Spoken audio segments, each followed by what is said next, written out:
Bonjour Jeanne, Bonjour. est-ce que tu peux nous dire qui tu es et qu'est-ce que c'est que l'April? Alors, je suis responsable des affaires publiques à l'April. Donc, l'April, c'est l'association de promotion et de défense du logiciel libre. C'est-à-dire qu'on s'occupe de sensibiliser et d'informer à la fois le grand public et aussi les pouvoirs publics à ce que c'est que le logiciel libre et à faire en sorte que l'écosystème politique, juridique, etc.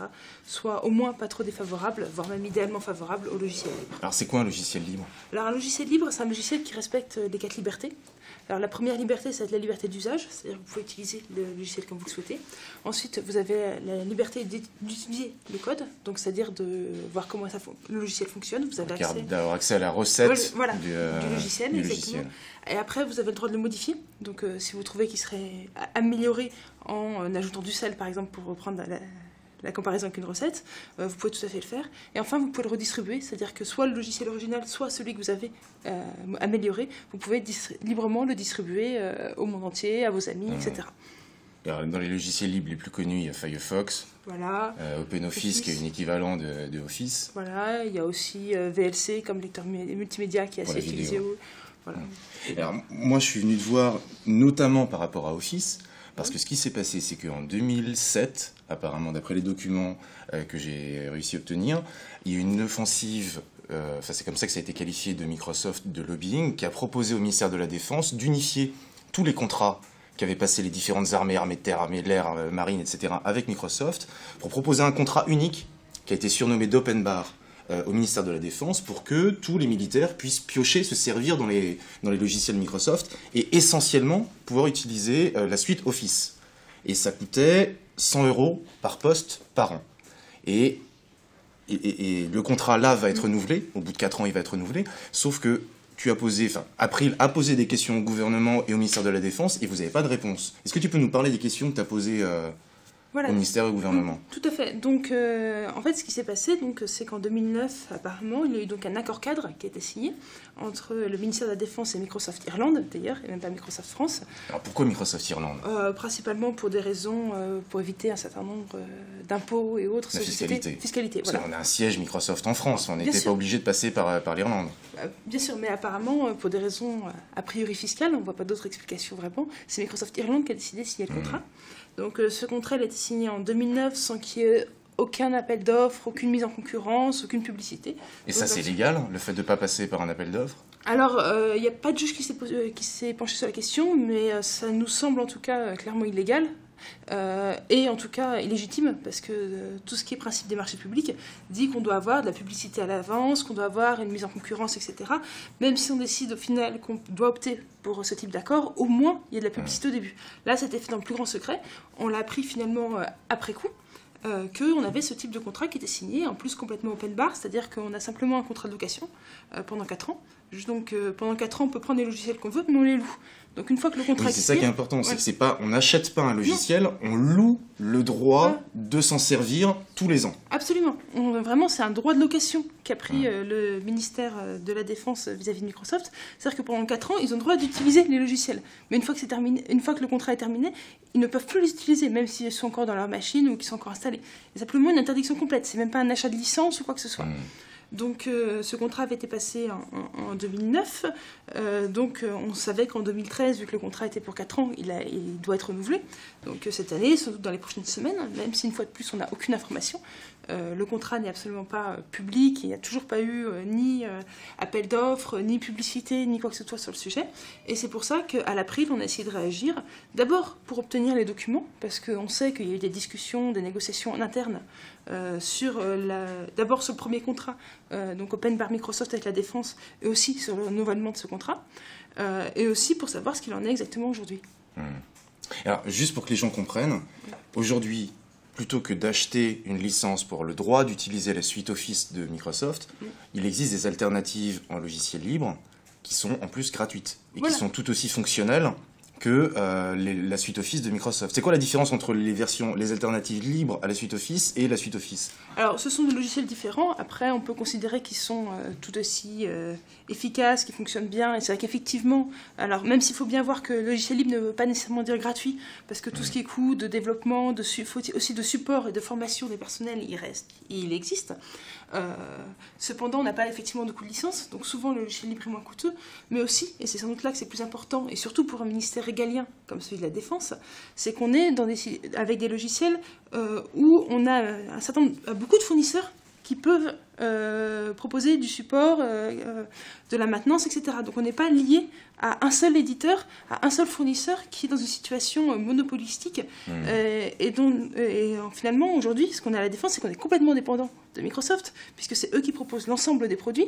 On a même un centre de compétences Microsoft au sein du ministère lui-même, ce qui pose quand même des problèmes. C'est au sein du fort du Kremlin-Bicêtre. Il y a des militaires qui travaillent avec des ingénieurs de Microsoft et qui supervisent l'ensemble du parc informatique des militaires français. Et on a même un centre de compétences Microsoft, donc avec des gens employés par Microsoft au sein du ministère de la Défense, qui y travaillent. Donc c'est-à-dire que Microsoft, société américaine, connaît le détail de l'ensemble du parc informatique militaire français. Alors, on ne peut pas savoir exactement ce qu'ils connaissent pas, mais le fait est qu'ils sont dans les bureaux et qu'ils ont des bureaux au sein du ministère. Donc on peut se douter qu'en tout cas, ils ont au moins sans doute des possibilités d'accès à des informations sur le fonctionnement du ministère de la Défense. À ce propos, donc, moi j'ai plein de documents qui ont fuité et que j'ai pu me procurer. Dans un de ces documents qui est rapport du groupe de travail mis en place par l'armée française pour regarder, pour étudier la proposition de Microsoft, il la déconseille. Ils déconseillent fortement la proposition de Microsoft parce qu'ils disent il y a une perte de souveraineté nationale parce que c'est une entreprise américaine qui aura accès en tout cas aux infrastructures du ministère de la Défense, parce qu'il y a un risque en termes de sécurité informatique, parce que la NSA, qui est le service de renseignement américain en charge de l'espionnage des télécommunications, peut éventuellement introduire des portes dérobées ou accéder au logiciel Microsoft. Et ils disent que c'est en dépit du bon sens, ils parlent de perte de souveraineté nationale. Absolument, et c'est pour ça qu'en plus, le logiciel libre serait clairement un avantage, notamment pour des ministères régaliens comme le ministère de la Défense, parce que le logiciel libre, on a accès à la recette, on a accès au code, donc ça veut dire que les experts du ministère peuvent surveiller ce que fait le logiciel, ce qui n'est pas le cas avec des logiciels Microsoft, où c'est une boîte noire, donc on n'a plus qu'à espérer que le logiciel fait bien, et ne fait bien que ce que Microsoft dit. Donc là, on a clairement une perte de souveraineté et un danger, on va être clair, ne serait-ce que parce qu'on ne sait pas ce que fait le logiciel. Et le fait de favoriser systématiquement ce type de logiciel, en dépit du logiciel libre, en dépit aussi de ce que recommandent des commissions comme la Commission des marchés publics de l'État, c'est un non-sens absolu et c'est sans doute même dangereux. Justement, dans le rapport de la Commission des marchés publics, le rapporteur qualifiait la proposition de Microsoft de abus de position dominante, au travers, par exemple, d'un délit de vente lié. Il parlait également il dénonçait l'asymétrie de compétences et d'informations entre Microsoft et l'armée. Grosso modo, il expliquait que Microsoft en savait bien plus sur le parc informatique de l'armée que l'armée n'en sait sur ses propres ordinateurs. Et que ce soit les experts militaires ou le rapporteur de la Commission des marchés publics déconseillaient l'offre de Microsoft. Comment ça se fait que finalement, c'est l'offre Microsoft qui a été achetée? Ça, on n'en sait rien, finalement. Vu qu'il n'y a aucune transparence qui a été faite sur le dossier, finalement, on ne sait pas ce qui s'est passé. Et ça, c'est des questions que vous avez posées au gouvernement et au ministère de la Défense? C'est des questions, on s'est interrogé. Nous, on s'est principalement concentrés sur ce qui va se passer aujourd'hui. C'est-à-dire, est-ce que le renouvellement va avoir lieu? Si oui, dans quelles conditions? Et aussi pour demander simplement la renégociation du contrat. Et aussi dans la transparence et dans le respect des règles des marchés publics. Donc ça, on l'a demandé. Aujourd'hui, on n'a pas de réponse. On a aussi demandé que les documents nous soient communiqués. Donc on a fait une demande d'accès aux documents administratifs. On a fait ça en mi-février. On n'a toujours pas de réponse. On a saisi en forme d'appel la commission à l'accès aux documents administratifs qui, eux, doivent nous rendre une réponse d'ici une quinzaine de jours. Donc on peut espérer que ça se débloque et qu'on puisse déjà savoir ce qui se passe. Parce que c'est la grande difficulté aujourd'hui, c'est qu'on n'a aucun chiffre officiel, en tout cas, même s'il y a des documents qui ont pu fuiter dans la presse. On ne sait pas exactement ce qui se passe et ce à quoi on a affaire. Et quand tu dis que Microsoft sait mieux que le ministère simplement quel est le parc informatique du ministère de la Défense et comment ça se passe aujourd'hui, je pense que c'est de plus en plus vrai dans beaucoup de ministères, où on voit aujourd'hui qu'on a une forme de mainmise complète. Et juste, pour rebondir sur un terme que tu utilisais qui était la vente liée, c'est finalement proche de ce qu'on voit aussi dans le commerce grand public d'informatique. Quand on va acheter un ordinateur, souvent on se retrouve forcé d'acheter un certain nombre de logiciels, souvent du Microsoft. On ne s'en rend pas compte, mais en réalité, c'est 20 à 30% du prix qu'on paye quand on achète un ordinateur en grande surface, c'est les logiciels, et les logiciels Microsoft pour une grande part d'entre eux. Et c'est finalement cette forme de vente liée, on associe l'idée d'un ordinateur à Microsoft qui pose problème, et on se retrouve dans des situations complètement ubuesques, comme on voit aujourd'hui au ministère de la Défense, où c'est Microsoft qui contrôle finalement la totalité de l'infrastructure informatique, ou au moins bureautique, du ministère. Alors ce qui est étonnant également, c'est que dans le rapport du comité d'experts, il pointait du doigt un risque d'addiction. Enfin, d'accoutumance et d'addiction. Addiction, c'est un terme très lourd. Et dans un courrier qui date de janvier 2013, qui a été signé par le responsable de la DIRISI, qui est la direction informatique du ministère de la Défense, il écrit texto, il n'y a pas de dépendance au logiciel Microsoft, mais en même temps, un sondage a été effectué auprès de 19 corps d'armée, qui représentent 85% des utilisateurs militaires. Ils veulent tous du Microsoft. Oui, parfois ils n'ont pas forcément conscience de la dépendance, puisque c'est tellement une évidence peut-être pour eux d'utiliser du Microsoft, parce que finalement ils n'ont jamais connu autre chose dans leur cadre professionnel, que pour eux, il n'existe simplement rien d'autre. Et c'est bien dans ce type de situation qui est dangereuse aujourd'hui.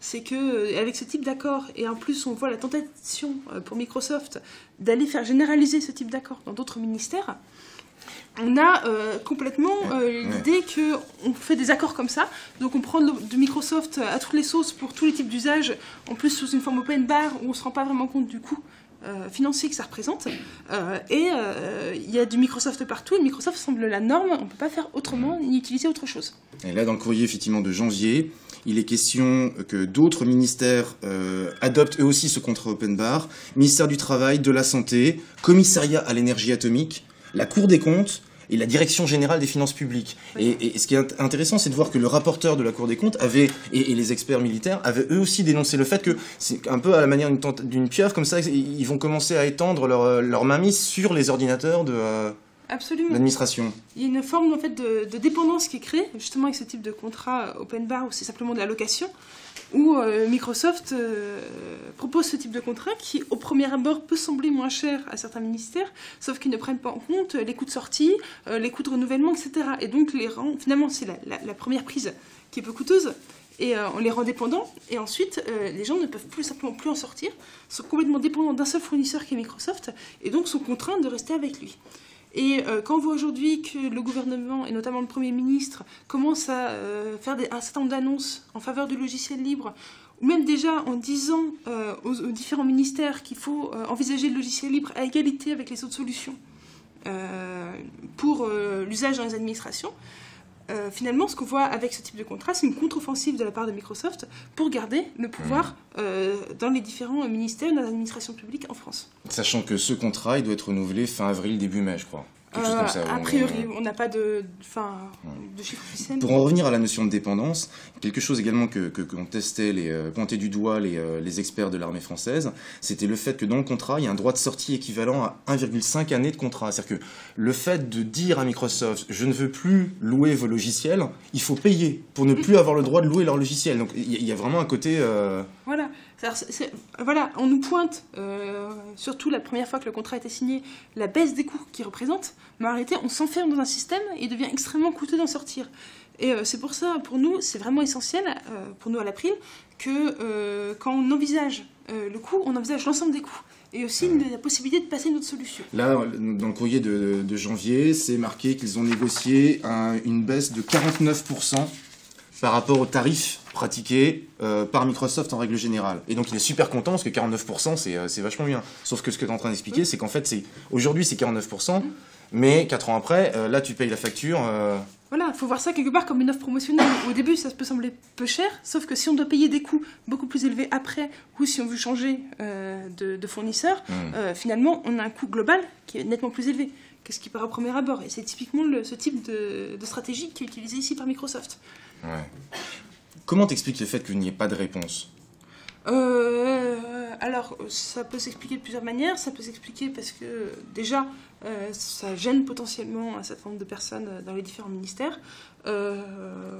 Après, visiblement, il y a une culture du secret autour de ce type de contrat qui a été faite et qui n'ont pas spécialement envie d'en sortir. Même s'il y a quand même eu, dans la presse, il me semble, un ou deux retours de la part notamment du service des achats de l'État et aussi du ministère, qui ont fait des réponses très brèves et très rapides, en expliquant que comme Microsoft était les seuls à pouvoir fournir des produits Microsoft, on n'avait pas besoin de faire de marché ni de publicité. Mais bon, l'argument peut sembler quand même un peu tautologique. Alors, un autre point qui était pointé du doigt par les militaires, c'était que ça affaiblissait l'industrie du logiciel français, parce qu'on passait effectivement par une entreprise, même si elle est établie en France, une entreprise qui est américaine. Est-ce que tu peux nous parler justement de cette entreprise, enfin ces entreprises françaises, et notamment celles qui font du logiciel libre, parce qu'il y en a pas mal qui travaillent déjà pour l'armée. Oui, absolument. Enfin, pas que pour l'armée, mais entre autres pour l'armée. Oui, mais on a en France aujourd'hui, actuellement, de plus en plus d'entreprises du logiciel libre, qui sont d'ailleurs plutôt en croissance. Alors, c'est différentes tailles de boîtes, même si c'est majoritairement des PME, et en tout cas qui progressent. Et en même temps, quand on voit ce type de marché, finalement, ça les exclut complètement. Elles n'ont juste plus la possibilité de contracter avec l'État, ce qui pose quand même beaucoup de problèmes aujourd'hui. Et si on veut, au contraire, favoriser que ce soit l'innovation, que ce soit le développement d'entreprises informatiques en France, ne pas se limiter à un seul fournisseur qui est déjà acquis, qui est déjà monopolistique, qui est Microsoft, ça semble pertinent. Ne serait-ce que parce que ça permet de laisser la concurrence et d'ouvrir le marché à de nouveaux acteurs, sachant qu'on a quand même aussi des acteurs du logiciel libre qui contractent déjà aujourd'hui avec un certain nombre d'administrations, y compris avec la défense, même si ce n'est pas sur des marchés comme la bureautique. Alors, moi, justement, j'ai voulu interviewer des gens de la gendarmerie, parce que la gendarmerie a fait le choix en 2002 de changer son système informatique pour passer au logiciel libre. Visiblement, ils sont plutôt contents du fait d'être passés au logiciel libre. Et quand j'ai demandé à la gendarmerie est-ce que vous voulez bien répondre à mes questions pour parler de qu'est-ce que c'est que le logiciel libre au sein de la gendarmerie, on m'a répondu c'est un peu trop touchy, on ne peut pas vous répondre pour l'instant. Oui, ça semblait étonnant, surtout qu'il y avait quand même eu un certain nombre de communications qui avaient été faites en 2009 et 2010, justement sur le passage au logiciel libre et à tout logiciel, totalement logiciel libre, c'est-à-dire à la fois pour l'utilisation bureautique, mais aussi même le système d'exploitation. Ils utilisent le système d'exploitation libre et ils ont vraiment que du logiciel libre sur leurs ordinateurs. Quand ils auront terminé la migration, ça devrait être d'ici 18 mois environ. Donc, et en plus, c'est vrai que d'après tout ce qu'on entend de la gendarmerie, ils en sont contents. C'est une économie réelle pour eux, parce que c'est plus d'1 million d'euros par an d'économiser. Actuellement, ce sera encore plus élevé une fois que tous les coûts de formation, etc., des utilisateurs seront amortis. Et en plus, ils trouvent qu'en termes de sécurité, en termes d'interopérabilité, il y a des vrais avantages à être passé au logiciel libre, ce qui nous semble effectivement logique et tout à fait réel dans leur cas. Et comme en plus on voit avec la gendarmerie nationale qu'ils ont vraiment aussi adopté les bonnes pratiques du logiciel libre, c'est-à-dire qu'un certain nombre de logiciels ne convenaient pas forcément exactement à leurs usages, donc ils ont modifié ou fait modifier ils ont adapté les logiciels pour que ça leur convienne mieux, et ensuite ont reversé à la communauté, donc à l'ensemble des utilisateurs qui le souhaitaient, les modifications qu'ils avaient proposées pour que tout le monde puisse en bénéficier. Et donc là finalement on a au contraire un choix d'utilisation de l'argent public qui est particulièrement pertinent, parce que on a besoin, la gendarmerie avait besoin d'adaptation de logiciels, à payer effectivement des entreprises pour le faire, parce qu'elle n'était pas forcément compétente, mais comme c'était du logiciel libre, maintenant ces développements elle les possède, donc c'est-à-dire qu'elle n'est pas dépendante de l'entreprise qui a fait les développements pour des améliorations futures, elle peut choisir de passer par un autre fournisseur ensuite, et en plus, l'ensemble de ces améliorations sont disponibles pour tout le monde. Donc pour vous et moi, ou pour tous les autres acteurs publics, pourquoi pas, qui seraient potentiellement intéressés. Voilà. Donc on est vraiment là-dessus, voilà, et c'est triste de voir que la défense prend l'exact inverse comme chemin par rapport... Parce que là, concrètement, dans le contrat qui a été négocié, donc on ne connaît pas les tarifs qui sont en négociation en ce moment au ministère de la Défense, entre Microsoft et le ministère de la Défense. On sait par contre que le contrat qui avait été signé donc, avec Microsoft Irlande, c'était 85 € hors taxe pour les droits d'usage, donc la location chaque année du fait d'avoir le droit d'utiliser les logiciels, plus 15 € pour les services. Voilà. Or, dans le rapport du groupe de travail, estimait que il qualifiait ce surcoût de 100 € par ordinateur par an de surcoût inutile, des dépenses inutiles, et que ça aurait pu permettre de faire 20 millions d'euros d'économies par an pour le ministère de la Défense. Ça, c'est un argument qui... Là, le gouvernement, vous avez posé au gouvernement cet argument-là, sur fond de crise, de faire des économies, ou c'est pas quelque chose que vous avez discuté? Alors, c'est une question que nous, on a posée, mais ce qu'il faut bien voir, notamment au niveau du gouvernement, ce qui les interroge, c'est de savoir le coût total qui pourrait être économisé, parce que simplement sur un ministère, ça peut sembler limité. Mais le paradoxe, c'est qu'aujourd'hui, on ne connaît pas le montant des licences qui sont achetées et payées par les différents ministères. C'est-à-dire qu'il n'y a aucun chiffre qui existe, qui soit public, des dépenses faites par l'État vis-à-vis de Microsoft ou d'autres opérateurs d'ailleurs qui vendraient des licences logicielles. Pourtant, il y a des questions parlementaires qui ont été posées là-dessus. Il y a une question parlementaire notamment qui a été posée par le député Buy il y a quelques mois, qui n'a pas encore eu de réponse. Donc on attend impatiemment cette réponse de la part du ministre du Budget pour déjà connaître les coûts et les sommes dépensées annuellement pour pouvoir simplement proposer, pourquoi pas, des solutions logicielles libres pour réduire ces coûts. Donc, grosso modo, ce que tu es en train d'expliquer, c'est que Microsoft Irlande et donc Microsoft États-Unis sait combien les administrations, le gouvernement français payent en licence à Microsoft, mais par contre, à l'Élysée, à Matignon, on ne sait pas. Après, on n'est pas dans les comptes de Microsoft non plus, donc on ne sait pas exactement, même si on peut imaginer qu'eux puissent faire des calculs en interne. On n'a pas les chiffres de Microsoft, évidemment, puisque ce sont leurs chiffres à eux en interne. Par contre, au niveau de l'État, oui, on n'a pas les chiffres, on ne connaît pas combien l'État donne chaque année à Microsoft en termes de licences et autres. Et là, concrètement, toujours dans ce rapport du groupe de travail militaire, donc là, ce sont des chiffres qui datent de 2008, donc il faudrait les actualiser aujourd'hui, mais ils extrapolaient à l'ensemble du parc informatique de l'administration française, ils disaient qu'on pourrait économiser 91 millions d'euros par an. Si, effectivement, on n'était pas dans cette logique propriétaire de dépenses à Microsoft. Voilà. Après, c'est une extrapolation, comme les chiffres ne sont pas connus. On aimerait bien qu'ils soient connus pour pouvoir avoir un chiffre déjà nettement plus précis. Et comment on peut expliquer que, alors que l'offre était fortement déconseillée par le groupe de travail, qu'elle était également déconseillée par le rapporteur de la Cour des comptes, comment ça se fait que ça a été validé, et que là, on ne répond plus du tout à vos questions, enfin c'est l'opacité la plus totale, alors que c'était quelque chose qui n'était pas acquis normalement? Normalement, après, qui n'était pas acquis. Après, c'était quelque chose, effectivement, qui a été déconseillé par le rapporteur, par les différentes commissions. Après, visiblement, il y a une décision politique, ensuite, qui a été prise, et une décision qui allait clairement en faveur de Microsoft. On a déjà eu le cas d'une décision comme ça politique. Est-ce que tu peux parler de ce qui s'était passé avec le format Microsoft il y a quelques années, où là, ça venait de très très haut? Absolument. Alors, c'était toute l'affaire qu'on a eue avec le RGI, donc le référentiel général d'interopérabilité, donc qui est un document consultatif, mais quand même important, puisque c'est le document qui permet aux administrations de voir quels sont les différents types de formats qui sont conseillés d'utiliser pour favoriser l'interopérabilité. Format C, .doc, .rtf, voilà, l'extension de fichier, le type de document qu'on va créer. Voilà, qu'on va créer pour s'échanger des fichiers, notamment entre les administrations, donc les formats qui sont recommandés aux administrations.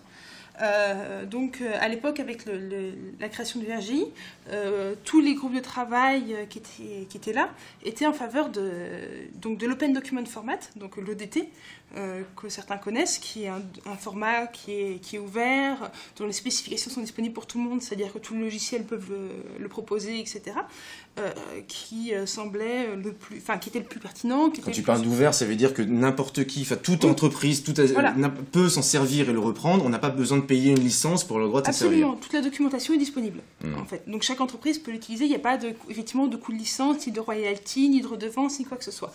Éventuellement, il peut y avoir un coût pour obtenir la documentation la première fois, mais c'est tout. Donc, on a ce format qui existe, qui est l'Open Document Format, qui était celui qui était favorisé par l'ensemble des commissions. Donc, c'est remonté. On avait un document pratiquement finalisé qui disait donc qu'il fallait utiliser ce format ODF. C'était le cas jusqu'à la version à peu près 0.98.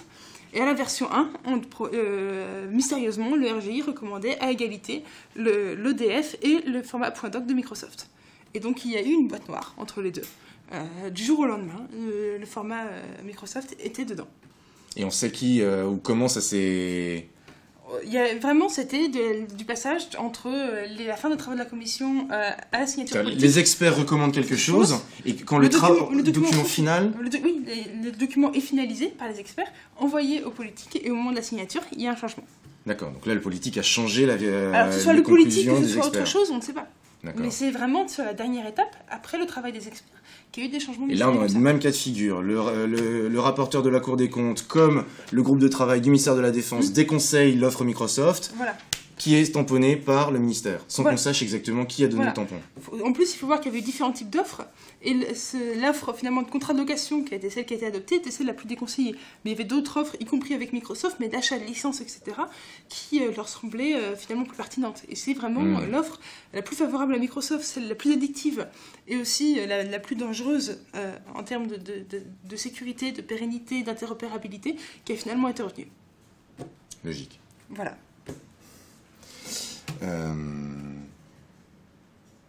C'est toujours dans le groupe de travail, ils écrivent texto, la seule certitude qui apparaît sur l'offre Microsoft, c'est une dépense supplémentaire de 3 millions d'euros par an. Voilà. Oui, c'est donc, ça. Perte d'indépendance, on résume, perte de souveraineté nationale, voilà. Risque en matière de sécurité informatique parce qu'on ne sait pas exactement comment fonctionnent ces logiciels, ça coûte plus cher, ce sont des dépenses inutiles, voilà. Et c'est signé avec Microsoft Irlande, histoire de ne pas payer d'impôts. Exactement. Tout va bien. Voilà, et maintenant, a priori, c'est ce qu'ils veulent recommencer. Alors même qu'ils étaient engagés à ne pas le refaire en 2009. Alors, en réponse à une question parlementaire en 2009 ou 2010, je ne sais plus, Bernard Carayon, il y avait le gouvernement qui avait dit « Vous inquiétez pas, on va développer une alternative open source qui va être déployée en parallèle en 2011 ».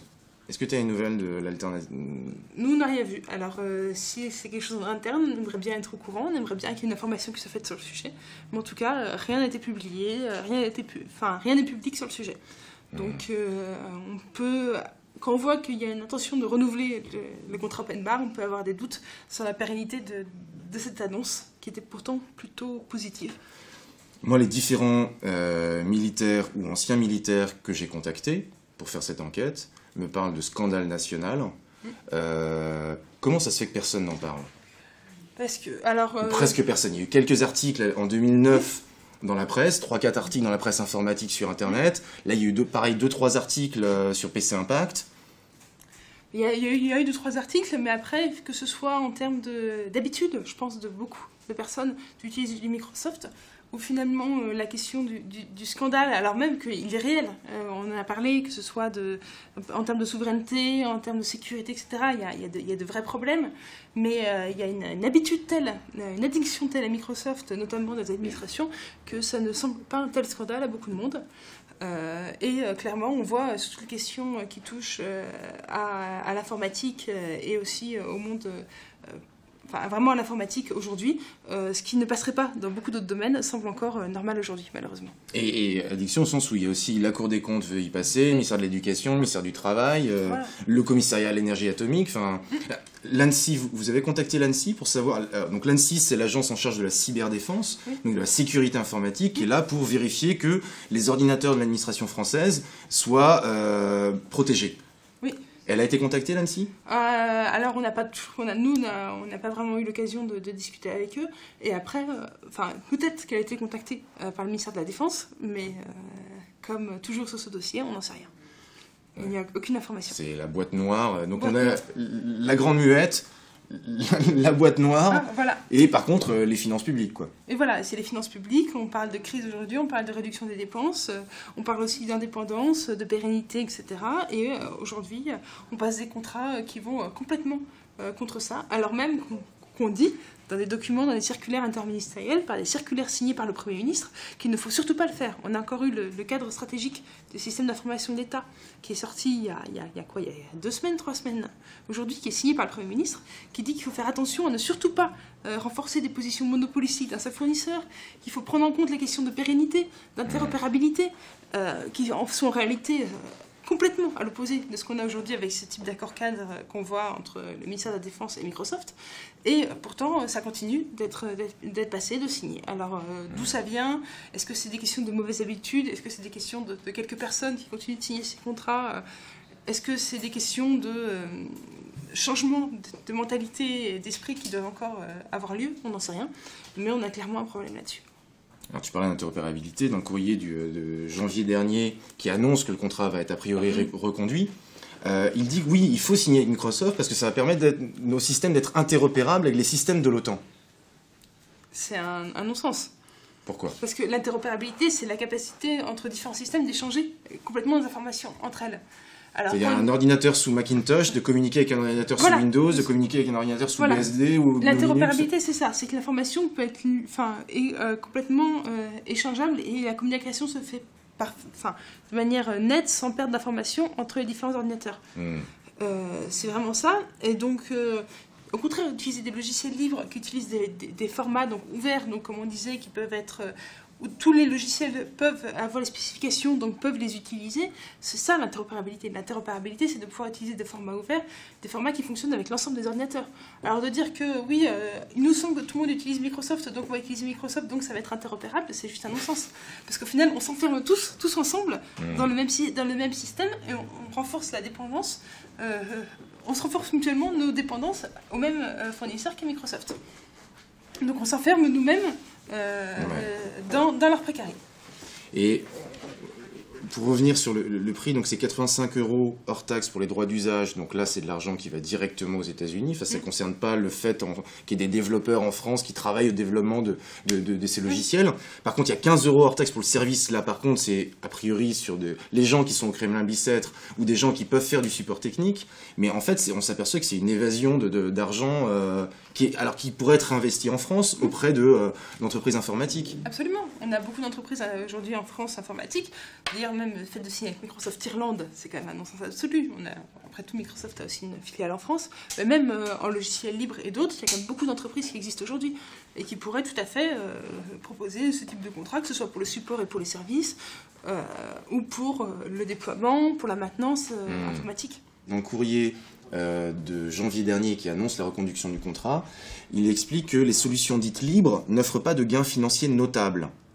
Et de gains financiers notables, on s'aperçoit que ça coûte moins cher que Microsoft, mais que quand même, c'est pas suffisamment notable pour qu'on arrête de payer pour avoir du Microsoft. Oui, c'est l'exemple type de l'addiction, c'est que le gain n'est pas suffisamment important pour qu'on fasse l'effort même d'envisager autre chose. Ça semble paradoxal. Et donc là, le ministère de la Défense, c'est le seul qui a réussi à sanctuariser son budget. C'est-à-dire que tous les ministères doivent baisser leur budget. Il n'y a que le ministère de la Défense qui a réussi à le garder au top. Absolument. C'est vrai que c'est ça qui est quand même paradoxal. Et en plus, quand ils disent que les gains ne sont pas suffisamment notables, une fois de plus, ils ne prennent en compte que les coûts à court terme à l'année. Ils ne prennent pas du tout en compte, par exemple, les coûts de sortie.